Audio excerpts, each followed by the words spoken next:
Hope सभी लोग अच्छे हैं और स्वस्थ हैं। और thank you for watching this video. और मेरा एक आप सबसे रिक्वेस्ट है कि आप लोग इस वीडियो को पूरा देखिएगा, और आपका कोई भी सजेशन हो तो प्लीज़ उसको कमेंट बॉक्स में लिखिएगा।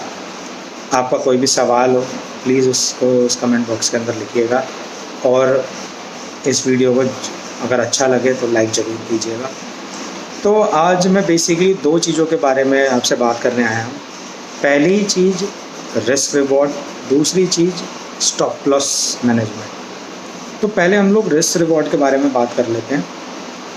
अब रिस्क रिवॉर्ड के बारे में ना मैं ज़रा सा वो लेके जाता हूँ जो आजकल बताया जाता है कि 1:2 रिस्क रिवॉर्ड होना चाहिए एक ट्रेड के अंदर। अगर हम एक ट्रेड ले रहे हैं तो वो 1:2 होना चाहिए या 1:3 होना चाहिए, और अगर पोजिशनल में चले जाएँ तो 1:4 1:5 होना चाहिए रिस्क रिवॉर्ड। तो मेरा ये कहना नहीं है कि ये जो रिस्क रिवॉर्ड का जो रेशियो है वो गलत है। ऑफ कोर्स वो अच्छा है, और जो लोगों ने इस कंसेप्शन के साथ बनाया है कि हम 2 रुपये का रिवॉर्ड ले रहे हैं, और जब अगर हम लूज़ करेंगे तो 1 रुपीज़ का रिस्क हमारा होगा और हम उसे लूज़ करेंगे, तो नेट हम पॉजिटिव के अंदर जाएंगे। पर मेरा जो मानना है ना, और जो मेरा अपना मतलब मैंने जितना पहले ट्रेडर्स के साथ इंटरेक्ट करा, अपने दोस्तों के साथ इंटरेक्ट करा, और इवन जो मैंने खुद भी मतलब एक्सपीरियंस करा है, मैं वो शेयर करता हूँ आपसे कि हर एक ट्रेड ना कभी भी मतलब वो आपको 1:2 ही दे के जाएगा, ऐसा गारंटी नहीं होता। कोई भी ट्रेड आप ये सोचकर मत लीजिएगा कि मैंने कोई ट्रेड लेट से 2000 रुपये पर रिलायंस का शेयर बाय करा 1980 पर, उसका अच्छा स्टॉप लॉस था, सपोर्ट था, मैंने वहाँ स्टॉप लॉस रखा, और मैंने उसके बाद उसको टारगेट ये करा कि 20 रुपये का रिस्क ले रहा हूँ तो 40 रुपये का मैं टारगेट लेकर चलूँगा। जबकि उसके अंदर ये दिख रहा है कि मेरे पर्टिकुलर टाइम फ्रेम पर, जिस टाइम फ्रेम पर मैं ले रहा हूँ, उस टाइम फ्रेम पर 2020 या 2025 पे एक अच्छा रेजिस्टेंस जोन है। मैंने वहाँ नहीं बुक करा, मैंने ये सोच कर रखा कि नहीं 1:2 का मेरे को टारगेट रखना है, तो मैं 40 रुपये जब तक मिलेगा नहीं मैं बुक नहीं करूँगा अपने स्टॉक को, अपने ट्रेड को। तो आपको इस तरीके से नहीं चलना है, पहली चीज़।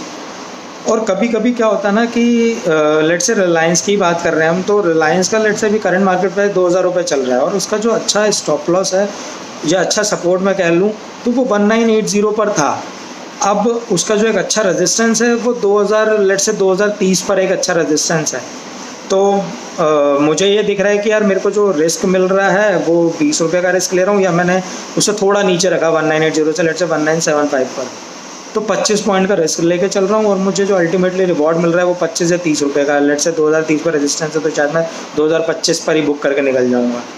तो 1:1 का बस मुझे रिस्क रिवॉर्ड है, तो ये अच्छा ट्रेड नहीं है, मैं ये ट्रेड नहीं लूँगा।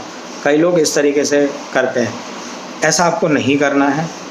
अब ऐसा मैं इसलिए बोल रहा हूँ क्योंकि आपको एक अच्छी अपॉर्चुनिटी सामने नज़र आ रही है कि 25 रुपये में कमा सकता हूँ, आप वो नहीं देख रहे। आप ये देख रहे हो कि मुझे 25 रुपये गवा दूंगा और 25 रुपये ही मिलेंगे, तो ये रिस्क रिवॉर्ड अच्छा नहीं है। पर ऐसा नहीं है, आपको 25 रुपये की एक अच्छी अपॉर्चुनिटी दिख रही है, आपको उसे ग्रैब करना चाहिए और उस पर ट्रेड करना चाहिए।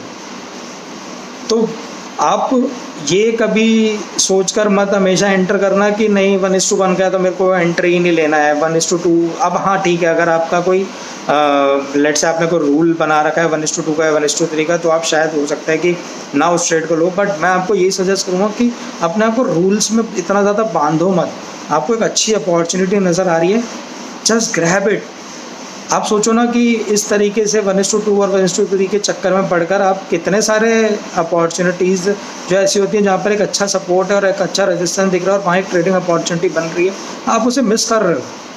तो ऐसा मत कीजिएगा। दूसरा, उन लोगों के लिए जो ये बोलते हैं कि नहीं हम तो हमेशा 1:2 ही टारगेट करेंगे, तो 1980 पर अच्छा सपोर्ट था 20 रुपये का, और हम 2020 में दिख रहा है या 2025 में दिख रहा है कि अच्छा इसका रेजिस्टेंस है, वहाँ से वापस हो सकता है।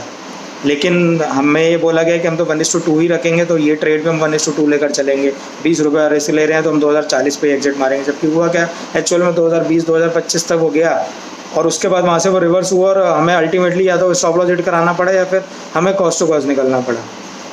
सेंस नहीं है। तो हमेशा पहली चीज़ कि आप ये देखकर चलो कहाँ अच्छा सपोर्ट है और कहाँ इसका रेजिस्टेंस है उस पर्टिकुलर टाइम फ्रेम पर। अगर उसके बीच में आपको कहीं प्राइस दिख रहा है और एक अपॉर्चुनिटी बनती दिख रही है जहाँ आपको 1:1 भी मिल रहा है, आप वहाँ ट्रेड लो। और कभी भी इस होप में मत रखो कि नहीं दिख रहा है कि उसका एक रेजिस्टेंस है, उसके बावजूद मैं उसे ये रख के चल रहा हूँ, नहीं मुझे तो 1:2 ही टारगेट करने को कहा गया तो मैं वहीं निकलूँगा 2040 पे ही। नहीं, इस तरीके से नहीं करना।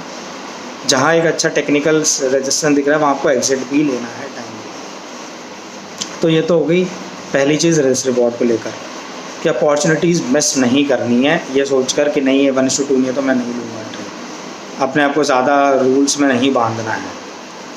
अब दूसरी चीज़ जो मैंने काफ़ी फेलो ट्रेडर्स के साथ इंटरेक्ट करा, इवन मेरे साथ भी ऐसा स्टार्टिंग में हुआ कि होता क्या था कि यार मैंने 200 रुपये पर कोई शेयर को बाय करा, स्टॉप लॉस मैंने रखा कि मुझे बोला गया कि मुझे स्टॉप लॉस 1% का रखना है, मैं उतना ही रिस्क ले सकता हूँ एक ट्रेड के अंदर पर्टिकुलर। तो मैंने 1% रख लिया अपने कैपिटल के हिसाब से और लेट से 200 रुपये का वो था, क्या कहते हैं, मैंने ट्रेड था करंट मार्केट प्राइस पे और 198 का उसका स्टॉप लॉस बनता है। मैंने वहाँ स्टॉप लॉस रख लिया और टारगेट रखा 204 रुपये पर या 205 रुपये पर जहाँ उसका रेजिस्टेंस था। अब हुआ क्या कि मैंने ये तो देख लिया कि मुझे 1% का रिस्क लेना था, पर मैंने ये नहीं देखा कि एक्चुअल में उस पर्टिकुलर स्टॉक का सपोर्ट कहाँ है। एक्चुअल में हो सकता है कि पॉसिबिलिटी है कि उसका सपोर्ट 198 पर ना हो के 196 पर था अच्छा सपोर्ट। मैंने क्या करा कि मेरे को 200 रुपये पर अपॉर्चुनिटी दिखी, राइट एंट्री पॉइंट अच्छा था, मुझे 205 रुपये या 204 रुपये का वहाँ पर रिवॉर्ड दिख रहा था कि यहाँ तक ये शेयर जा सकता है। तो मैंने क्या करा 1% का स्टॉप लॉस रख लिया कि जैसा मैं सोच के चल रहा हूँ कि नहीं 1% मुझे रिस्क लेना है, 2% रिवॉर्ड लेना है, ठीक है। तो मैंने 198 पे रख लिया अपना स्टॉप लॉस। वो स्टॉप लॉस रॉन्ग है। आपको स्टॉप लॉस वहाँ रखना है जहाँ टेक्निकल सपोर्ट है उसका। एक्चुअल में लेट से टेक्निकल सपोर्ट 196 था तो आप 196 या 196 के नीचे रखिए अपना स्टॉप लॉस। वहाँ मत रखिए कि जहाँ ये बोला जा रहा है कि 1% आपका एंट्री से आप नीचे स्टॉप लॉस रख लो और 2% टारगेट कर लो। नहीं, ये बुक में बोलने में और मतलब ऐसे बोलने में और बुक में लिखने में और इसमें बहुत फ़र्क होता है करंट ट्रेडिंग के अंदर करने में। तो आपका लॉजिकल जो स्टॉप लॉस बनता है वो आपका टेक्निकल बेसिस पर बनता है। आप वहाँ लॉजिकल स्टॉप लॉस रखिए अपना।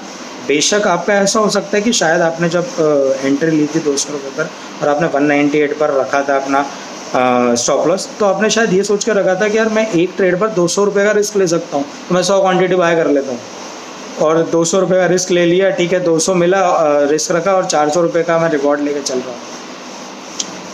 तो अब हुआ क्या कि स्टॉप लॉस एक्चुअल में जो टेक्निकल था वो 196 पर था, प्राइस ने आपका स्टॉप लॉस हिट करा 198 पे, 197 या 196.5 तक गया, वहाँ से रिवर्स हुआ और आपका टारगेट अचीव हो गया। ऐसा कई बार आपने नोटिस किया होगा, आपके साथ होता होगा कि आपने स्टॉप लॉस पहले हिट हो गया, उसका टारगेट अचीव हो रहा है। वो बेसिकली आप जब उस ट्रेड के जर्नलाइज आप ट्रेड को बाद में करोगे ना और उसको एनालाइज करोगे तो आपको ये बहुत बड़ा मेजर फैक्टर कई बार नज़र आएगा कि आपने जो स्टॉप लॉस रखा वो टेक्निकल बेसिस पर नहीं रखा। तो ऐसा हो सकता है कि आप स्टॉप लॉस 196 पर रख रहे हो तो 200 रुपये पर बाय कर रहे हो, 4 रुपये का स्टॉप लॉस रख रहे हो और आपका रिस्क लेने की कैपेसिटी एक ट्रेड के ऊपर 200 रुपये की है। तो आपने बोला कि अब हो सकता है कि शायद आपको 100 क्वांटिटी ना आपके रिस्क के ऊपर आएगी, आपने जो पर ट्रेड पर रिस्क रखा होता 200 रुपये का, तो शायद आपके उस लॉजिक पर ना बने कि अब मेरे को 100 ही शेयर लेने हैं। माइट भी आप 50, अब आप 50 शेयर लीजिए, 100 क्यों ले रहे हैं, अब आप 50 ले लीजिए, पर आपने एक टेक्निकल सपोर्ट तो रखा। जब आप उसे जर्नल बनाओगे अपने ट्रेडिंग का तो आपका एक उसके पीछे का लॉजिक तो होगा कि मेरा कहाँ स्टॉप लॉस था, वो एक लॉजिकल स्टॉप लॉस है, वहाँ रखिए। आप उस वे में मत जाइए कि नहीं 200 रुपये का है तो 198 पर मैंने स्टॉप लॉस रखना है और 204 रखना, नहीं, जो लॉजिकल है वहाँ अपना स्टॉप लॉस रखिए, पहली चीज़। अब आते हैं हम इस बारे में कि लोगों अब आप ये खुद सोचिए ना कि जो बोला जाता है बिग बॉयज़ या फिर ऐसे लोग जो एल्गो ट्रेडर्स होते हैं, उनको भी दिख रहा है कि एक एक्चुअल प्राइस अभी 200 रुपये चल रहा है और एक अच्छा सपोर्ट 196 पर है इस पर्टिकुलर स्टॉक का। पर उन्हें ये भी पता है कि जो हमारे रिटेलर्स हैं वो भी 200 रुपये का प्राइस देख रहे हैं और उन्हें अच्छा दिख रहा है प्राइस और एक अच्छा रेजिस्टेंस उन्हें नज़र आ रहा है 4 रुपये का। तो वो क्या करेंगे, 4 रुपये का रेजिस्टेंस नज़र आ रहा है, टारगेट नज़र आ रहा है, तो वो 1% का स्टॉप लॉस रखेंगे और ट्रेड वो ले लेंगे।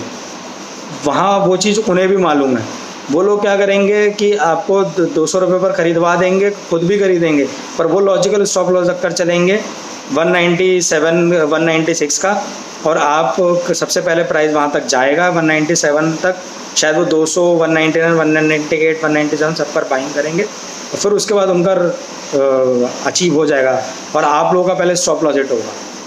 तो इस लॉजिक को बेसिकली समझिए कि ये जो साइकोलॉजी है ये उन लोगों को भी मालूम है कि आप किस तरीके से ट्रेड करते हैं, आप कहाँ स्टॉप लॉस रखते हैं। तो स्टॉप लॉस हमेशा टेक्निकल बेस पर रखते हैं। Okay, thank you, bye bye, take care.